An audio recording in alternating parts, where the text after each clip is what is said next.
In this lecture, I want to have a look at the files and folders that WordPress will install on your server. Now you might be thinking, why do you need to know about these? And there are a few reasons why you should have a better understanding of what they do and where they are.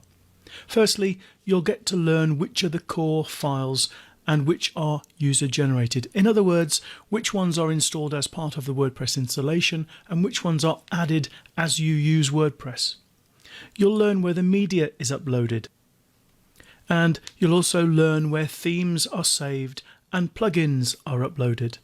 And you'll also find out which files are WordPress configuration files. Knowing all of this means that you know which files need to be backed up. And if you need to go in and access files to edit them or to troubleshoot your installation, you'll know where to find them as well. So let's start by logging in to the web server, and I'm using FileZilla, and I'm going to use the same website that I've used earlier in the course so far. You can see the files for my andyjwilliams.co.uk website. The first file I want to mention is the htaccess file.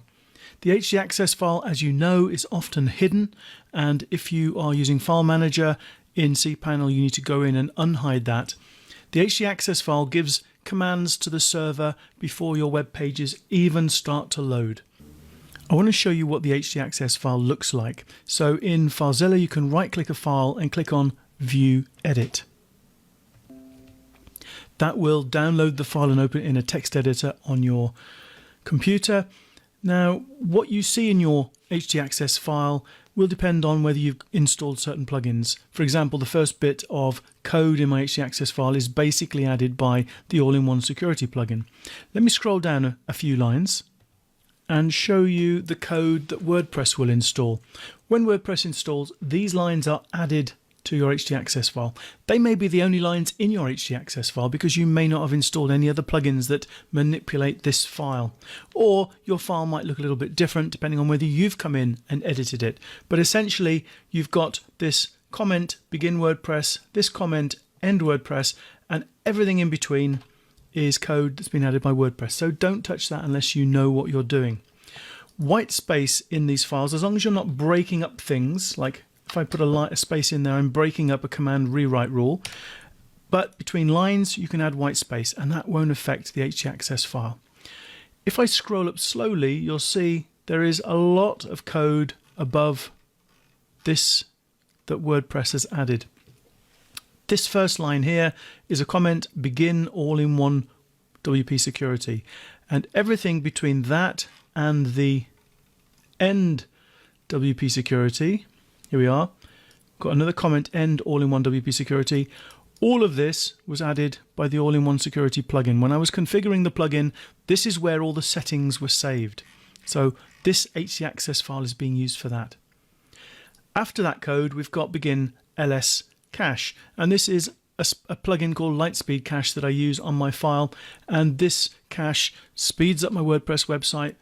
All of the configurations of this cache are written to the htaccess file. So again, we've got this. These comments are being added by the plugin just to tell you what the code is.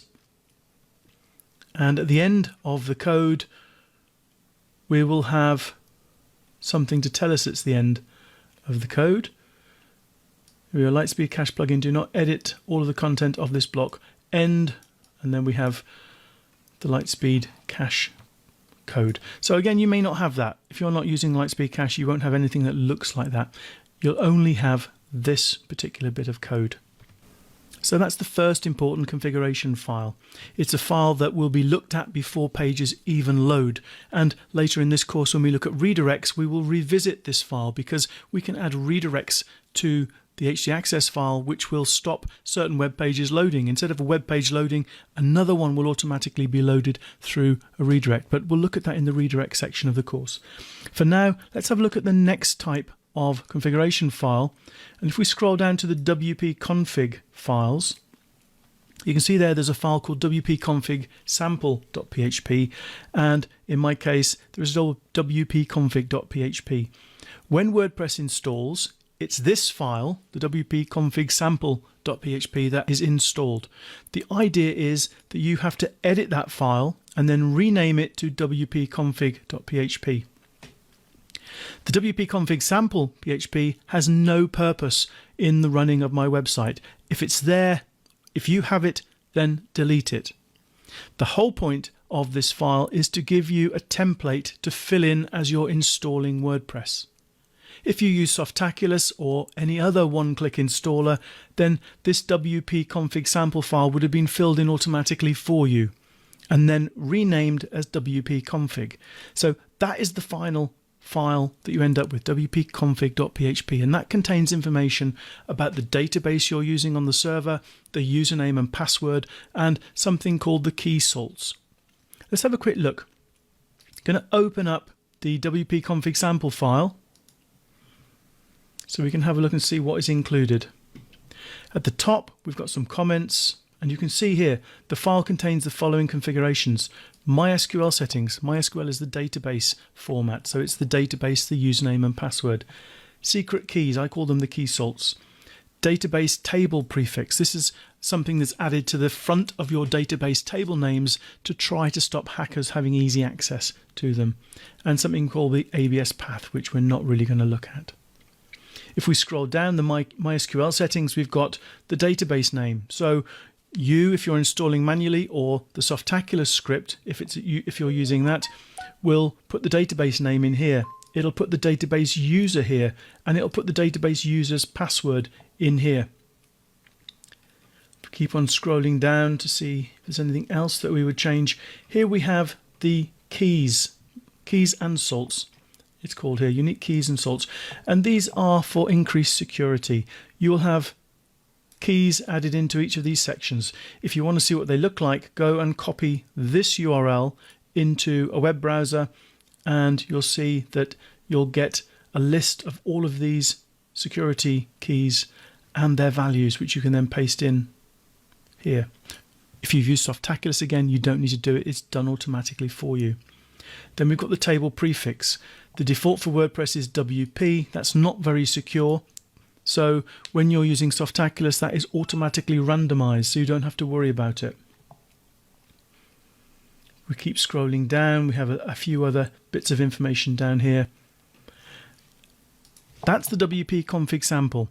So if you were installing WordPress manually, you would have edited all that, put in the correct values, and then just renamed it wp-config.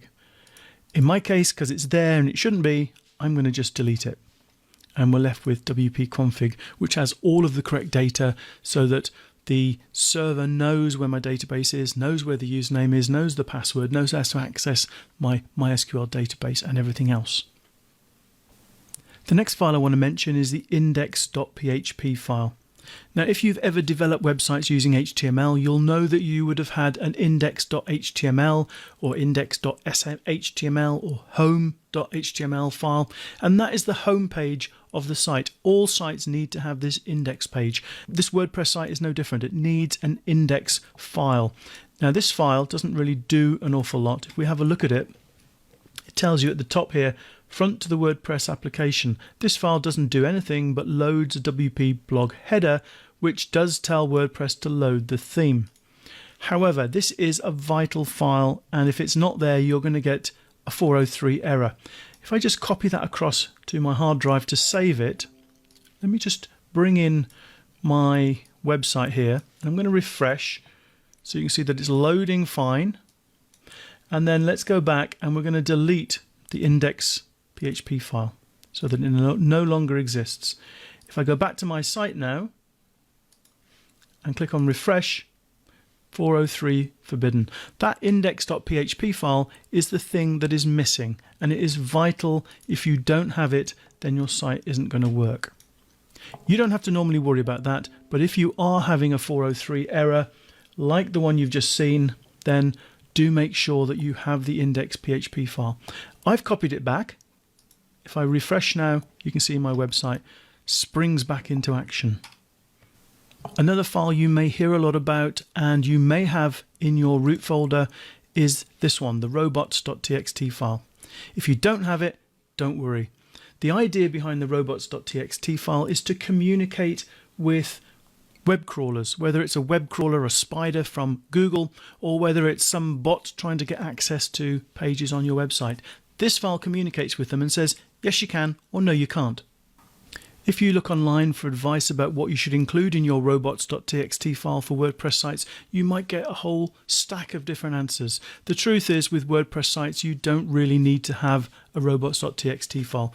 Google is fully aware of where WordPress stores files, is fully aware of what it needs access to, and so it's best just to give Google full access to your site. Others may disagree, but this is how I run my WordPress sites, and I never have a problem in doing that. So if you do have a robots.txt file, by all means go in and have a look and see what's included. But if you don't have one, don't worry. Another file you may or may not have on your site is called a favicon. And the favicon controls this image that you can see up here in the tab on this browser. On my site, I don't have one, but we will be creating one later in this course, and I'll show you how to install it so you can have whatever image you want up there. But if you have favicon.ico, then you know what it's for. It's a small image that's used for the tabs in navigation bars. So those are the main files in the root folder that I wanted to cover. You've got a lot of other files here, all beginning WP-. I'm not going to go into the details of what all of those are for. The fact that they start with WP means they are WordPress core files, and so you shouldn't really touch them unless you need to. The next thing I want to look at though are these three folders: WP admin, WP content, and WP includes. The WP admin folder is a really important one. It contains WordPress core files, and they are files that you shouldn't touch. Probably the simplest way to understand what these files do is to think about your WordPress dashboard. All of the menu items down the left-hand side, all of the screens inside the dashboard, all of that is controlled by the files in the WP admin folder. Many of the files are going to be called something that mimics their role in the dashboard. So we've got comment here, so that's going to have something to do with the comment section of your dashboard. We've got media library, media upload, media new, menu header, menu. We've got options screen. So we've got, in the dashboard, you've got a setup menu. We've got a discussion section, a general section, a media section, a permalink section, a reading section, a writing section. All of these controlled by these WP admin files. If you install a security plugin for your WordPress site, chances are that security plugin will protect this folder in some way. If hackers gained access to the WP admin folder, then they would have access to the files that control the dashboard and the admin of the site, and they could completely destroy or manipulate your site in any way they wish. Therefore, this folder, core WordPress files, really important. Don't touch them. The next folder I want to talk about is the WP content folder. And the WP content folder you can think of more as user-generated content. It's where the things that you upload will go. So, for example, we've got a folder for themes, and if I look in there, I can see that I've got two themes installed, 2019 and Astra. So those are themes that I've uploaded. They go into the WP content folder. Similarly, plugins. If I look inside the plugins menu, I can see there's lots of plugins installed. These are things that I have installed myself. Therefore, you can count those as user-generated content, themes and plugins. Uploads folder. These are things that I've uploaded through the media library. You can see that these are organized by date. So they're all stored inside there as well. And if we have a look, let's just have a look inside one of these dates. You can see that for each year, there are 12 folders, one for each month of the year. And the images that I've uploaded, if there are any images there, you can see there aren't any in here. But if there were any images uploaded in those years, on those months, then they would be uploaded there as well. So again, a user-generated bit of information in this folder. The upgrade folder is a folder that's often used by WordPress to store information, store files when it's doing an upgrade. This updraft folder is a plugin, Updraft Plus, I think it's called, which is a backup plugin which I use. We've also got cached files here, backups here, and this is the all-in-one security plugin backups as well. So we've got backups being held inside the WP content folder. If for any reason you are manually backing up your WordPress site, then this is a really important one to back up, because this is not included with the WordPress installation. These are your files, your user-generated content. The final main folder that WordPress will install is the WP Includes folder. And again, this folder contains a lot of core admin files, and you shouldn't really do anything with it. In fact, I think if you were to count them, you would find more core files in the WP Includes folder than you would in the WP Admin folder. I don't really have anything else to say about this folder other than, again, just leave it alone, don't touch it. There is one other core file that I want to look at, but I'm going to save it for the next lecture because this one's been quite long already and it sort of stands on its own. It's the functions PHP file.